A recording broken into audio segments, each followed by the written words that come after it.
আসসালামু আলাইকুম গাইস, আশা করি সকলে ভালো আছো। তো আজকের এই ভিডিওটি হচ্ছে ঢাকা টু কক্সবাজার বাই ট্রেনের মিনি ব্লগ। তো আমি ঢাকা থেকে এখন যাইতেছি স্বপ্নের কক্সবাজার ট্রেনে করে, গ্রামের দিয়ে ভিউ এনজয় করতে করতে সেটাই তোমাদেরকে দেখাচ্ছি।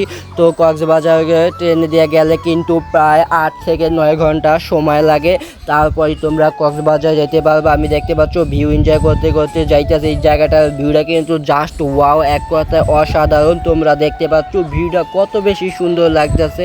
আমার কাছে কিন্তু খুবই ভালো লাগতেছে। তোমাদের কাছে কেমন লাগতেছে তা অবশ্যই কমেন্টস করে জানিয়ে দেবা। অনেক দিন ধরে ইচ্ছা হচ্ছিল কক্সবাজার যাওয়া, তো ফাইনালি আজকে কক্সবাজার যাইতে ছিল, খুবই ভালো লাগতেছে। তো এই হচ্ছে ট্রেনের ভিউ, দেখতে পাচ্ছ যাত্রীরা নিজ নিজ গন্তব্যস্থানে বসে আছে। আমি তোমাদের সেগুলো একটু ভিডিও করে দেখানোর চেষ্টা করছি। তো দেখতে পাচ্ছ ট্রেনের ভিউটা কত বেশি সুন্দর লাগতেছে। এদিকে আমার ভাগ্নে দেখি আবার বাড়া দিয়ে হাত ঝোলাইতে আছে আর ভিউ এনজয় করতে আছে। তো আমি সেগুলোই তোমাদের দেখাচ্ছি। এখন দেখতে পাচ্ছ কক্সবাজারের পিছনে ছুটতেছে আমাদের ট্রেন, খুবই স্পিডে চলতেছে ট্রেন।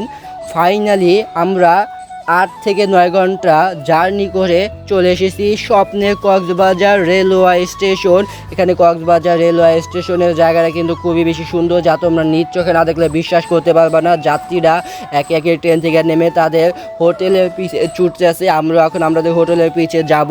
এখন একটা অটো নিয়ে চলে যাব সুগন্ধা ব্রিজে আমাদের হোটেলে। তোমরা নিউজের জন্য চ্যানেলটি সাবস্ক্রাইব করে দিও। বাই।